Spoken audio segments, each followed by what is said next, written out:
Welcome into the Stack Shack Sports Show. It was a great weekend of Valorant. Just finally wrapped up with Cloud9 beating EG 2-1. An interesting match that we'll talk about in a little later. But I just wanted to go through all of these. Let's go through the matches this weekend. Let's talk about my big takeaways for each team and why I'm a little confused by the power rankings within VCT Americas. So we kicked off the weekend with G2 100 Thieves. 100 Thieves getting their first win. Yay, 100 Thieves gets a win. Big moment for them, in all honesty. Let's be real here. This was a big win for them. G2 struggling a bit. And, you know, they drop Net. Separate from him. Icy comes in to fill the spot. There's some kind of role switch ups with Leaf moving off of Duelist and some things of that nature. You know, coming into this season, I talked about G2. I felt they had a lot of strength and a lot of potential because they were the same team, right? There was a lot of movement on all these other teams. 100 Thieves bringing in new people. NRG changing up the roster. Cloud9. EG, completely new team, except for one player in Jogamo. Loud. Aspas moving on to Leviathan. And all of the big teams really moved around a lot of players. Brought in new players, got rid of old players. Some we might look at as upgrading. Others we might look at as getting a little worse because of the players that they lost. But all in all, there was a lot of movement. But G2 really didn't have much movement. They did have one player move on, right? Leaf comes in, but Leaf's a very experienced player. You're just swapping one rollout, and I thought there was a lot of potential. Really, I did. I was pretty high on G2 coming into this season, especially early on, and I would still consider us fairly early in the season. Now, it is a short season in Valorant, so, you know, we're probably getting close to halfway here if we look at the total season. But, you know, the kickoff tournament and then these first couple weeks of the regular season, I felt G2 would have a lot of potential. They have not played up to that potential as much, and now they're making roster changes in the middle of the season, which, can it work? Yes, potentially. But I will be honest, I don't like a roster change in the middle of the season. I don't think that's the right strategy to go with. It's not like it's a big free agent signing of some really top tier player is coming in. I mean, Icy is fine. That's, I'm not saying he can't play or doesn't deserve to be here. Good for him getting on a tier 1 team, but this is not a situation where, you know, Boostio's available, where Aspas is available, where Demon 1 is available. We're not in that part of the season. We're not in the off season where you can have these big roster moves and get, you know, MVP caliber players on your team. Obviously, try and improve in free agency. I totally understand that, but in season roster moves, I'm not sure I like it. I'm much more a fan of, let's stick it out with the roster. Let's let the team come together. Now, G2, I guess, would be an exception to that because they had been together for so long, and now they decide, you know, let's move off. And, you know, a lot of it sparked, I think, by the Leaf move, right? Not wanting to play the same role. But it, to me, signals kind of the opposite of what I had expected out of G2, which was I expected them to be a very cohesive team, a very solid team, a structured team, a team that played well together, even if maybe their individual parts weren't on paper as high caliber as some of these other teams. I thought, you know, the sum would be greater than the parts, right? In their team hasn't proved out that way. They're making some moves, and they didn't look great. Let's be honest. They didn't look great. Now, G2 was coming off of a win against EG. 2-0'd EG. This is with this roster. You know, I mean, look at Valen overall, 39-19. That's a crazy stat line. Icy wasn't great. Icy was not great in that first EG matchup, but they rolled EG. They did. And so, that was with the new team. Then they come into 100 Thieves, and if you look at Bind, you know, I see Asana, he went 4-5. Asana went 5-8 when we're talking about first kills, first deaths. But different comps, little different strategies here. 100 Thieves just looked better, I think, on these matchups, on both of these maps. Split's a map that 100 Thieves obviously really likes. They seem to be wanting to play it quite often. Definitely not going to ban it. It's interesting to me that G2 picked Split, given that 100 Thieves has had some success. You got to think about 100 Thieves coming into this, regular season, and really even into this matchup against G2. 100 Thieves has only played Leviathan and Sentinels. The World Championship team, and then Leviathan, we'll get to it in a minute, knocks off Sentinels. So it's hard for me to gauge where 100 Thieves is at, where some of these teams is at, and that's really where I'm at across the board. I mean, we'll talk about Leviathan here in a minute, with Cloud9 having a bit of an upset there as well earlier in the season, and then Cloud9's big dominant win over EG today being, the Monday, the one match of the day. So 100 Thieves get a big win. This is where I think there was a huge difference between Asana and Icy. I mean, look at this. Asana, top of his team, 7-5 first kills, first deaths, went 21-13. Icy on the Rays, 7-15, 2-7 first kills, first deaths. Now, they're not mirror comps, so, you could say, well, 100 Thieves set up Asana better, but to me, it really was. That was a big difference right there. Top of the leaderboard for his team, bottom of the leaderboard for his team from the duelist position. When that happens, I think you're in trouble. Asana absolutely diffing him, and did not need to go to a map 3 on Icebox. All maps totaled up. Some pretty decent KDs, right, for 100 Thieves. They played well, looked solid. Asana on the Rays going 12-13, first kills, first deaths. That's super good. That's super good, right? As a duelist, if you can be even, especially on a duelist like Rays, I feel like that's pretty good. You're entering, you're about even.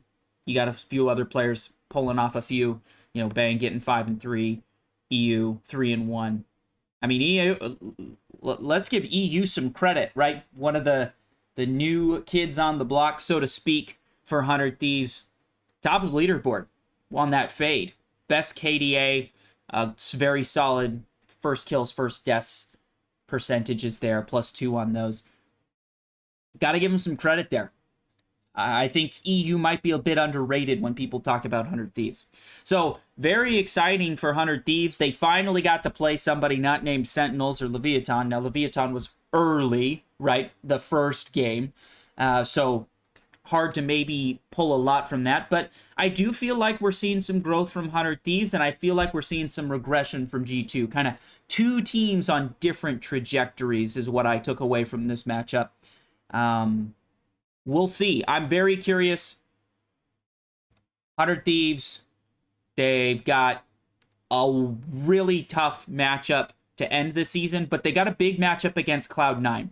This one I'm very, very excited about, and we'll get into it a little more when I talk about Cloud9 at the end here. But that is going to be, I think, the first test to see. I feel like we think 100 Thieves is probably somewhere kind of in the midfield, so to speak, of VCT Americas. But are they towards the top end, or are they maybe towards the bottom end? We have yet to see them play enough different opponents. I mean, again, they played Leviathan, they played Sentinels. This was a invitational early in the season. That doesn't matter. That's not part of the regular season. It's basically an exhibition match. 2-1, whatever. I'm not counting that, really. They lose to Leviathan 2-1. They lose to Sentinels 2-1. They lose to Sentinels 0-2, right? I just haven't seen enough games with 100 Thieves for me to be able to say, yeah, I think they're better than Cloud9. I think they're better than, MIBR or Crew, or where do these teams, or Loud? Where's Loud in this situation? How does that all play out? We're going to have to see. 100 Thieves, we knew that it was going to probably be a bit of a slow growth. If you were a big 100 Thieves fan and had a lot of positive feelings for them, it was all towards the end of the season. You knew they were not going to be strong at the beginning. New coach, new IGL, really shaking things up there, instituting a new system, needing to build confidence. It's going to take them a minute, but it does look like they might be starting to get back on to that winning track. So that's exciting for 100 Thieves fans. Moving back here to the next match of the day, and this one was surprising. I think for a lot of people said, oh, Sentinels, easy. Sentinels has looked like the best team in the world. I mean, they won the first global event. They come back and they rock 100 Thieves 2-0. I mean, they were somewhat competitive games at moments, but it never felt like 100 Thieves had a chance against Sentinels. And they walk in on Lotus, and Leviathan just says, 7-0 sounds good. Aspas goes 47-19 on map 1. Now, it did go to a bunch of overtimes, right? So you can inflate. A plus 28 KD in pro play. That is insanity. This is why I say Aspas is a raid boss. He is the big bad. If you don't shut him down, you're gonna lose.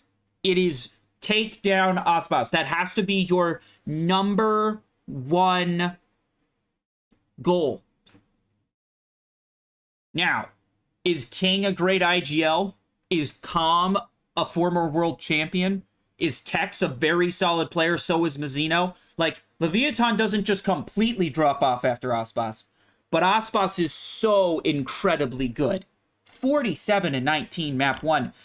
How Sentinels came back and was able to force overtime and force, what is this, 4 or 5 overtimes? That's impressive. You got to give them credit for that. But holy smokes, 47-19, that's just stunning. Actually crazy. Zekin, I mean, what did we just talk about? The raids diff of Asana, right? Over Icy. Here it is. Lotus. There's a raise diff there. 47-19, 20 and 32. Plus 28 versus a minus 12. Top of the leaderboard, bottom of the leaderboard. Now, you got to give Sentinels some credit here, I think, for keeping this close and getting it to overtime when Aspas is having this big of a game, right? Impressive. Honestly impressive, but there was no stopping Leviathan on Lotus. Then we go to Leviathan's map pick, right? This was Sentinel's map pick. That's the unfortunate part. To go down 7-0 on your own map pick. Yikes. But Icebox, Leviathan gets a 13-11 win. It was a close matchup, close game. Calm really picked it up in this game. Aspas maybe came down to earth a little bit. 21-15, still pretty darn good. Zekin went 21-16, so he recovered a bit, right? The jet diff is not really there. They're both almost the exact same stat line there. But Leviathan gets the win. Leviathan is a very, very strong team. And I said they would be at the beginning. And I also said, similar to 100 Thieves, similar to, I think, an NRG, these teams that really added a lot of big-name players, it was going to take a bit of time. And I think Leviathan is dangerous. But the confusing part, and this is why I'm confused, is how did they lose to Cloud9? What happened? Again, Aspas goes plus 32 across all maps. What I think the key is for Leviathan, it's can Tex and Calm And I would argue it's interestingly enough, Calm, who's a former world champion, can Calm have a good stat line? Can he, stay out of these 0.77 all maps against Cloud9? He just got worked. I mean, they won the first map. Again, Aspas' stat lines are crazy. Sunset, they get worked. Ascent, really close, right? That could go either way, but if you're Calm and you're going 13 and 24, that's significant, over the course of all three maps, 32 and 51. Look at that. Vanity, 38 and 51. Obviously, somebody has to be on the bottom of the leaderboard. That's going to happen. But minus 13 versus a minus 19 scoreline. That to me kind of tells the story of why Leviathan got beat by Cloud9. It really comes down to Calm. And if you look in the Leviathan Sentinels matchup, look where Calm is. He's not at the bottom of the leaderboard. He's a minus 6. That's a much more reasonable across all maps. That's more the key, I think, for Leviathan. If Calm plays well and is set up correctly and is in good positions to make good plays, I think Leviathan is in a good spot overall, right? I think they are. So that is, I think, my key to the game. Sentinels, if you're Sentinels, you're not really worried, right? You're not worried. If you look at the overall standings here in VCT Americas Stage 1, right? Sentinels, you're 1-1, but Sentinels already has a global win and they won the kickoff. So they have so many championship points. Those aren't shown here because this is just showing the regular season for this group stage. But Sentinels, they already have 7 championship points. The next closest, I think, has 3. So they're in a good position already to qualify for the World Championships at the end of the year, right? When we get down to it, when we're looking at those final championship points, Sentinels is already in a good spot. Now, they would definitely like to see themselves get out of this group stage, right? We got a group stage here. Only the top 3 are going on to the playoffs here in May, and the 3 go to the next global event. It would be nice if you're Sentinels to make sure you get out of the group stage. I think you still can. It's one loss, right? There's a lot more games to be played. So moving on with the weekend, that was our Saturday matchups. Moving on to Sunday, this was a surprising one. Most people were picking MIBR, feeling good, and Crew just was better. Crew's really coming into their own. It's surprising.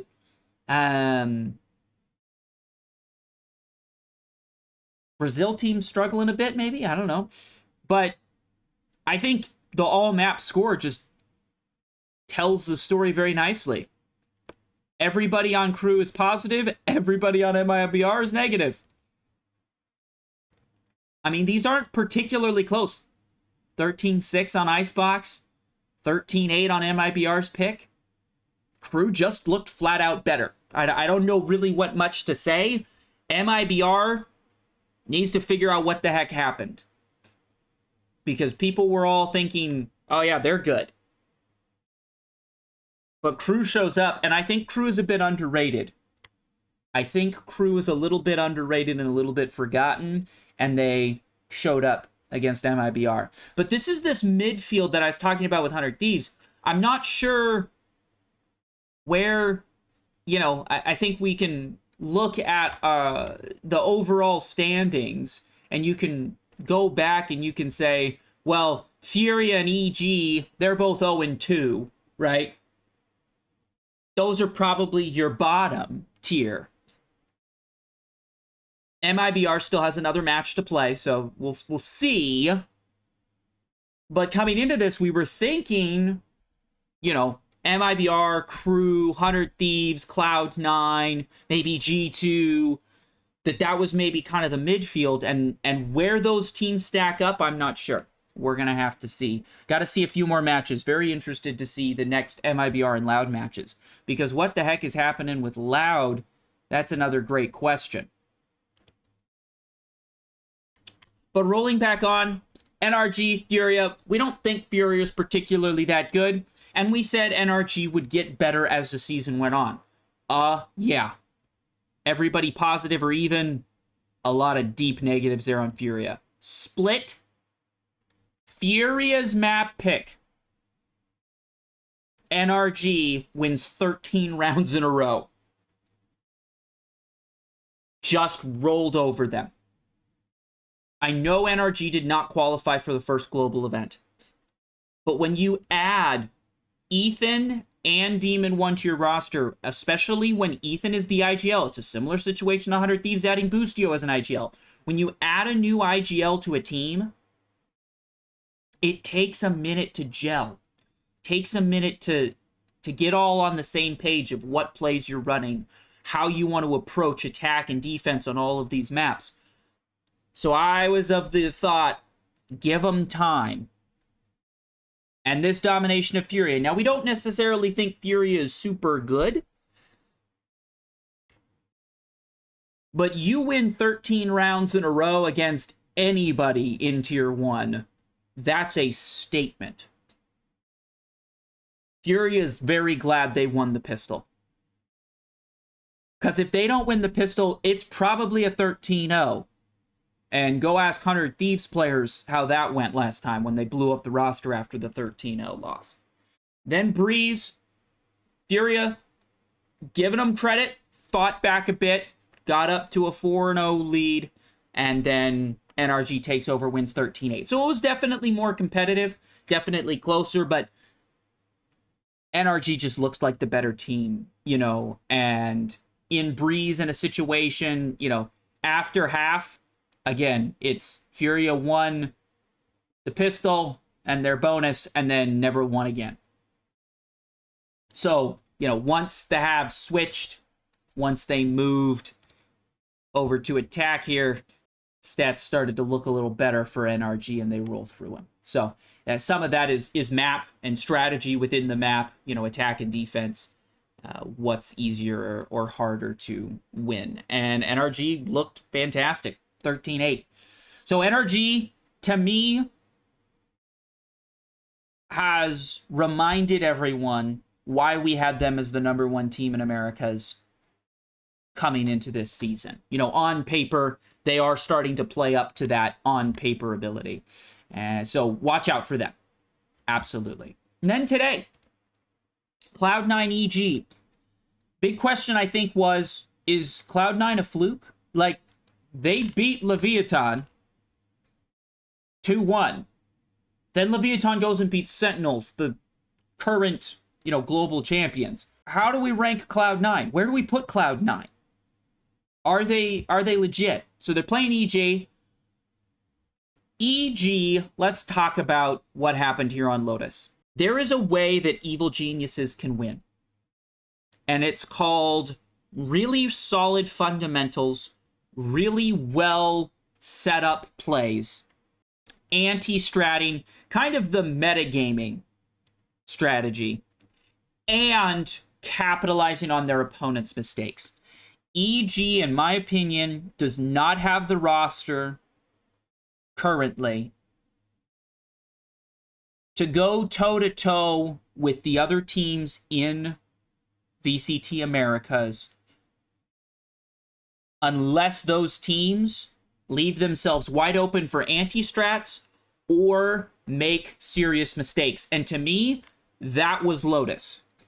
It was EG capitalizing on some really bad mistakes from Cloud9, which Cloud9 then completely cleaned up. Well, maybe not completely, but significantly cleaned up in the next two maps of Sunset and Split. Split was borderline uncompetitive, okay?